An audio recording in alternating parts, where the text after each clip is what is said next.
Hey everyone, welcome back to our channel. In this video I will explain two sequences from campaigns, which are follow and visits.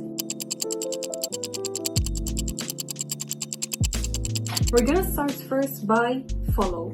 So as I mentioned here, the action is follow your prospect's LinkedIn profiles. As a result, his or her content is likely to appear in your news feed. So we're gonna click on follow.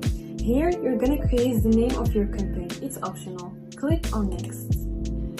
Choose the list of your prospects. You can either choose all the prospects or select one of them. Click on next. Click on next.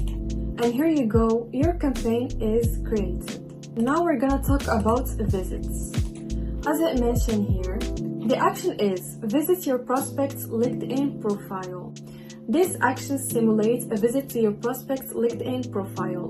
Your prospects will be able to see your profile in the last place to visit their profile and might be notified that you visited their profile.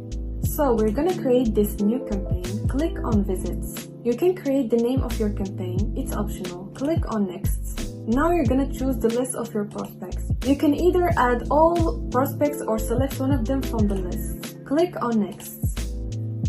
Click on next. And here you have, your campaign is created. Hope you find this useful. Hit that like button, subscribe, and share your Lykoza thoughts below. See you in the next videos.